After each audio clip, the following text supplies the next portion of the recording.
Sarah, do it now! My mother's scream echoed from the kitchen above. The house was finally catching fire. I grabbed the lever. The moment I touched it, the data stream hit me. I saw everything. I saw the Pacific Islands waking up.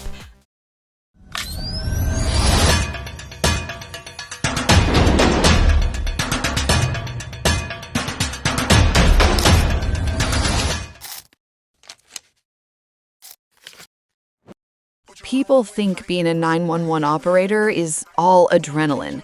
They think it's a nonstop thrill ride of high-speed chases and life-saving CPR instructions. It isn't. Most of the time, it's silence. It's the sound of your own heartbeat in your headset while you stare at a map of a city that's mostly asleep.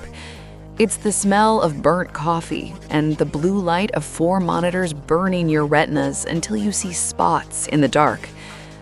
My name is Sarah. I work the 11 p.m. to 7 a.m. shift at the county dispatch. We call it the graveyard shift, and usually the name is just a joke about the hours. But on Tuesday night, the name became literal. It was 3:14 a.m., the dead hour. The other dispatcher on duty, Miller, had gone to the break room to wrestle with the vending machine. I was alone in the darkened room, the only light coming from the pulsing green dots on the GPS map. Then the console chirped. It wasn't the usual sharp ring of a modern digital line. It was a low mechanical trill, the sound an old rotary phone makes. I hit the toggle. County 911, what is the address of your emergency? Silence. Not the silence of someone too scared to speak, but the heavy, pressurized silence of a long-distance call from another era. There was a faint crackle on the line, the sound of a needle dragging across a record. "Hello?" I asked, leaning in. "This is dispatch. Can you hear me?" It's so dark," a woman's voice whispered. She sounded young, maybe 30, but there was a quality to her voice that made my hair on my arms stand up. It sounded thin, like the audio was being squeezed through a straw. "Ma'am, I need your address," I said, my fingers hovering over the keyboard. 1422 Sycamore Lane, she said, her breath hitched. "Please, the fire, it's at the stairs. I can't get to the girl. I can't get to her." I started typing the address, Sycamore Lane. The mapping software didn't autofill. That was the first red flag. In this county, the software knows every curb, every hydrant, every mailbox. "Ma'am, stay calm. I'm looking for Sycamore Lane. Is that in the North District?" "It's the house with the blue shutters," she sobbed. "The one near the creek. Please hurry. The smell. It's sweet. Why does it smell like jasmine?" I froze. Jasmine. My mother's favorite perfume. The scent that filled our house right up until the night the roof collapsed in 1998. "Ma'am," I said, my voice suddenly tight. "What is your name?" Clara Thorne. Please, I can hear the sirens, but they're so far away. Why are they so far away?" My heart stopped. Clara Thorne was my mother.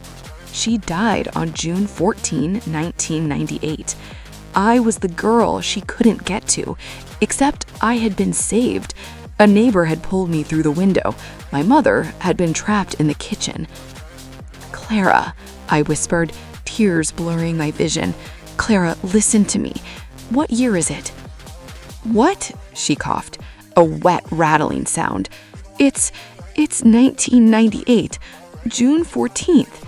Why are you asking me that? Send the trucks, please." I should have disconnected. I should have called for a supervisor.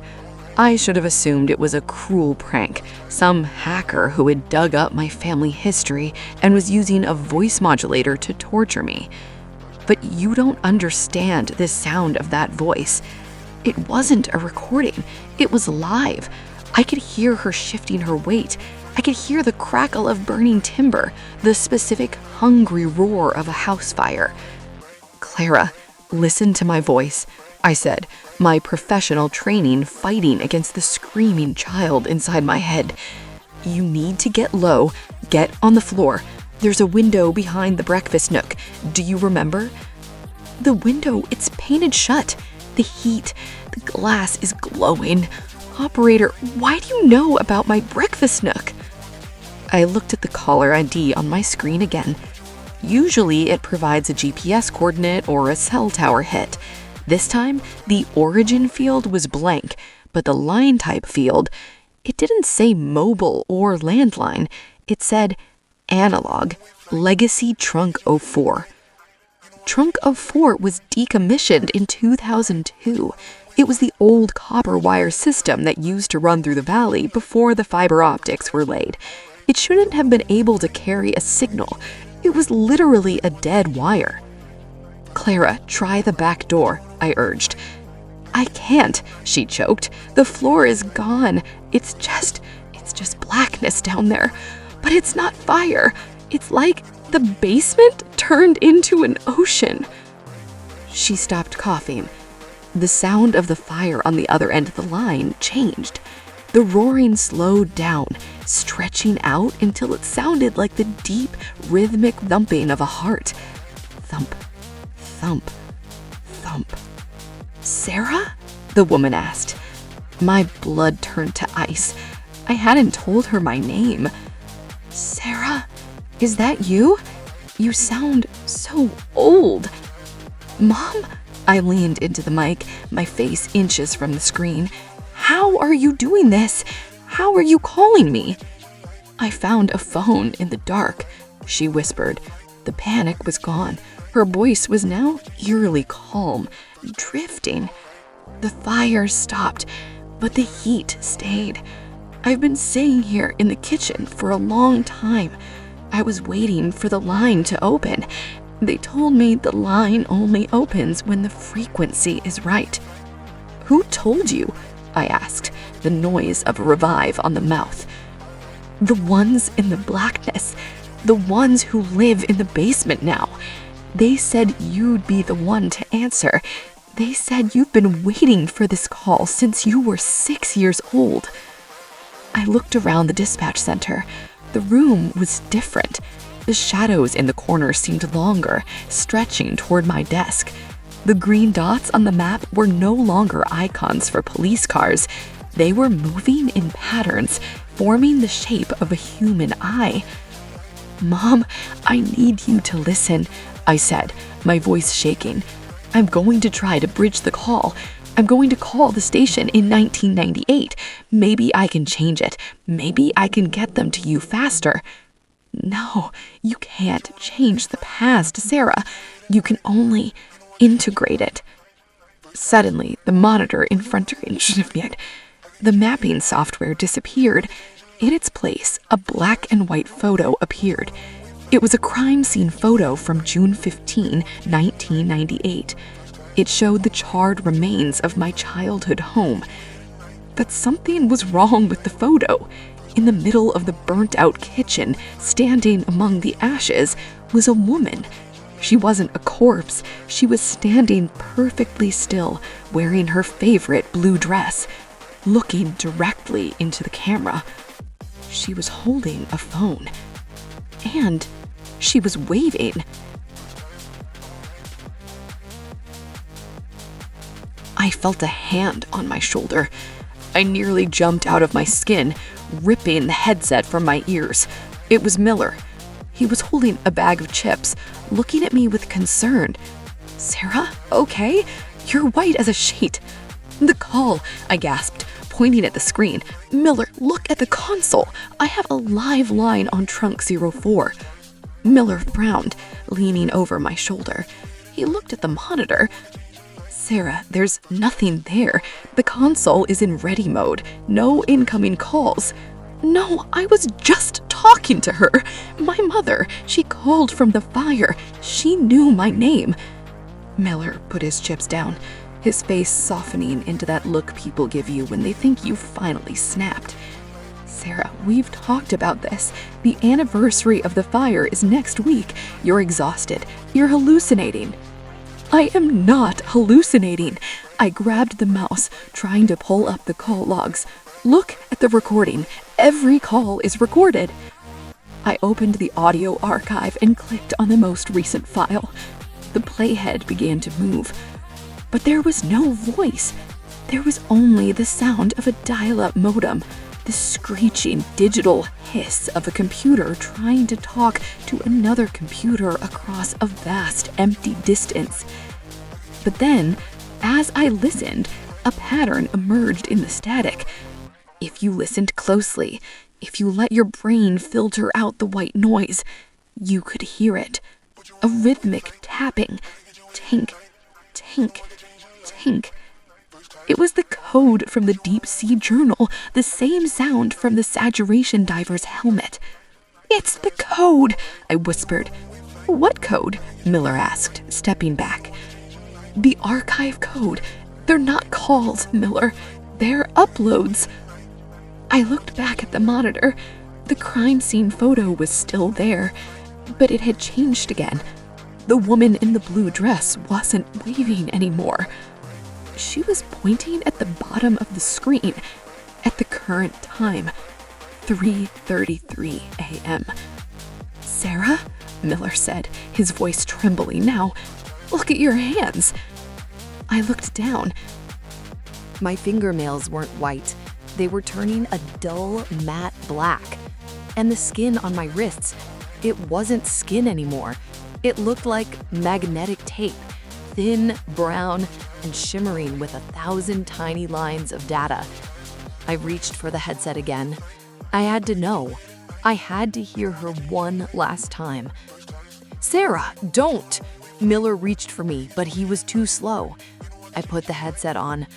The static was gone. The fire was gone. The voice on the other end was no longer my mother. It was 1,000 voices, all speaking in unison, a chorus of everyone who had ever died with a phone in their hand. "The line is open, Sarah," the chorus saying. "The 1998 connection is complete. Thank you for answering. We've been trying to reach the surface for so long."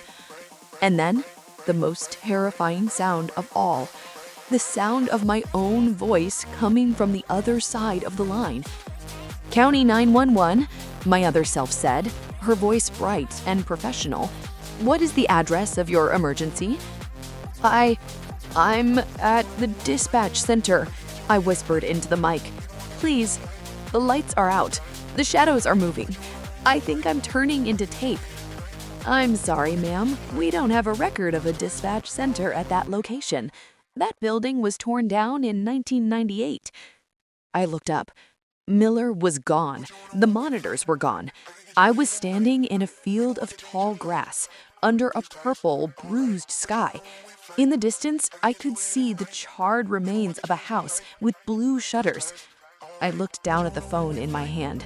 It was an old black rotary. The cord didn't lead to a wall.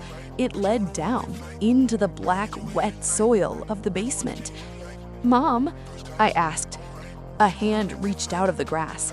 It was made of magnetic tape, shimmering in the twilight. "Welcome home, Sarah.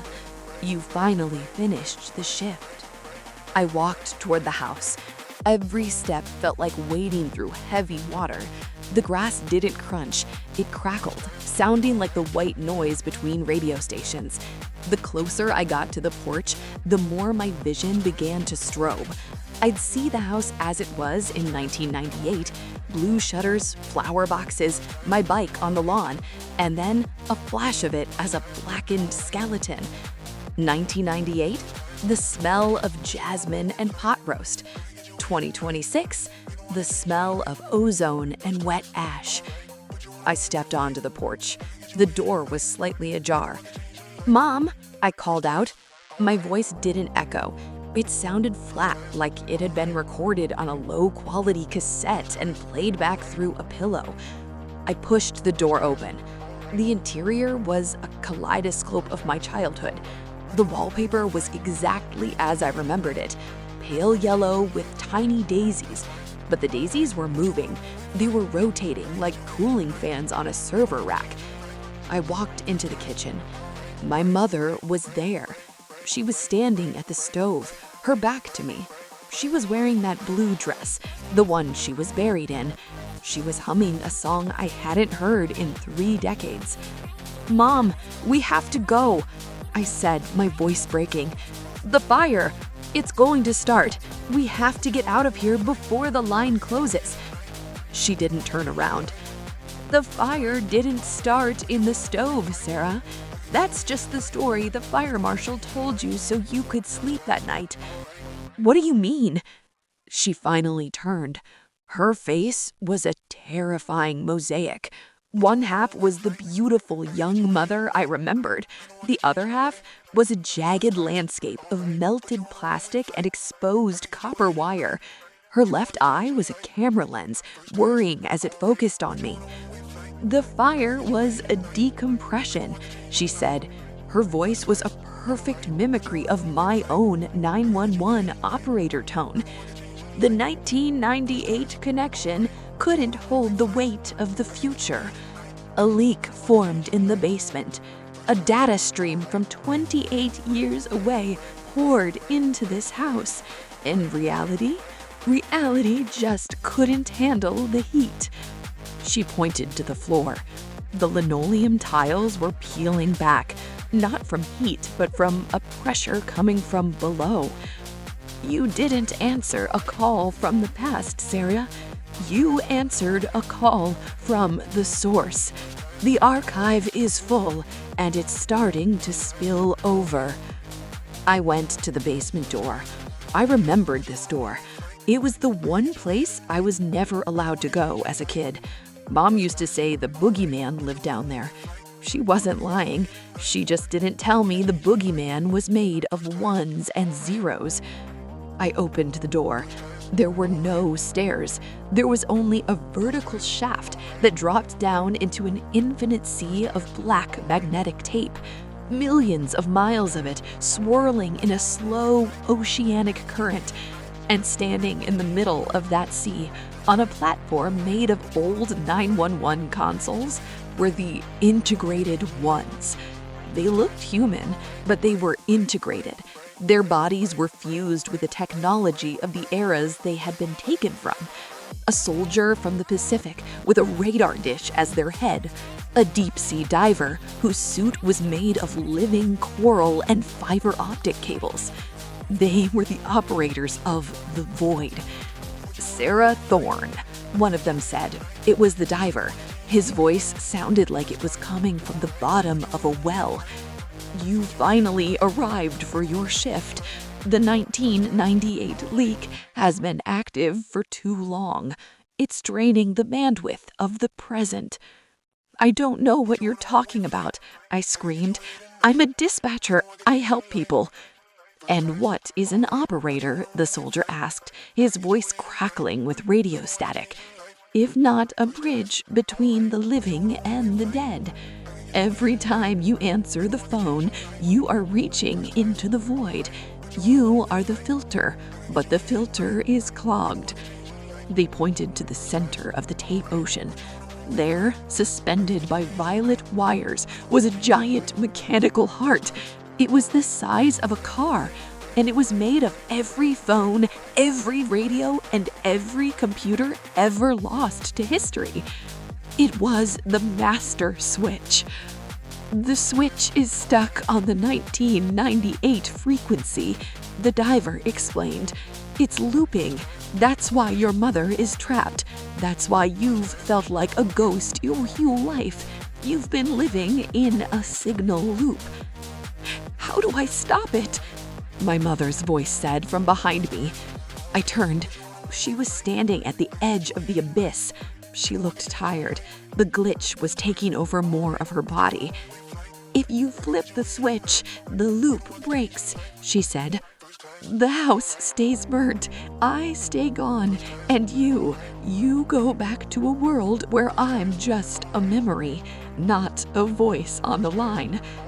"But I'll lose you again," I sobbed. "You never had me, Sarah. You only had the echo. Now be a good operator. Finish the call." I jumped. I didn't think about the fall. I didn't think about the miles of tape waiting to tangle me. I just jumped toward the master switch. The integrated didn't move to stop me. They watched with a cold, clinical curiosity. I was the biological component they had been waiting for. I landed on the platform. The metal was freezing, vibrating with the power of a billion simultaneous conversations. I could hear them all. Cries for help, birthday wishes, deathbed confessions, whispered I love yous. It was a deafening roar of human existence. I reached for the main lever. It was a heavy iron handle wrapped in that same white coral I'd seen in the Pacific journals. Tink, tink, tink. The handle was tapping against my palm. "Sarah, do it now!" My mother's scream echoed from the kitchen above. The house was finally catching fire. The real 1998 was asserting itself. The yellow wallpaper was curling into black ash. The jasmine smell was being drowned out by the thick, oily smoke of burning plastic. I grabbed the lever. The moment I touched it, the data stream hit me. I saw everything. I saw the Pacific Islands waking up. I saw the Philippine Trench breathing. I saw the future, a world where the archive wasn't hidden anymore, but was the only reality left. I saw a version of myself sitting in the dispatch center in 2026, staring at a blank screen, waiting for a call that would never come. "End the loop," I whispered to myself. I pulled the lever. The sound was like the world being torn half. The tape ocean ignited. The violet wire snapped. The master switch went dark. For a heartbeat, there was absolute silence. And then the static returned. But it wasn't the screeching digital static of the archive. It was the soft, gentle hiss of a summer rain. I woke up on the floor of the dispatch center. The lights were on. The hum of the computer fans was the only sound in the room. Miller was standing over me, his face full of panic. "Sarah, God, you scared me. You just collapsed. I've called the EMTs." I sat up, rubbing my head. I looked at my wrists. The magnetic tape was gone. My skin was just skin, pale, scarred from an old fire, but human. "The call. Miller, did we get any calls?" "No," Miller said, helping me into a chair. "It's been a dead night, not a single ring since midnight." I looked at the console. The origin field was blank. The line type field was back to normal. Trunk 04 didn't exist. I reached into my pocket. My fingers brushed against something cold and hard. I pulled it out. It was a small, charred daisy from the kitchen wallpaper. It wasn't made of paper. It was made of a single, perfectly formed violet crystal. I looked at the clock. 7 a.m. My shift was over. I walked out of the building and into the morning sun. The air felt real. The birds sounded real. But as I walked toward my car, I passed an old, rusted payphone on the corner. It hadn't worked in 20 years. But as I passed it, the bell rang, just once, a low, mechanical trill. I didn't answer it. I kept walking. I'm an operator. I know when a line is dead. And I know that sometimes the most merciful thing you can do for a caller is to let the phone keep ringing.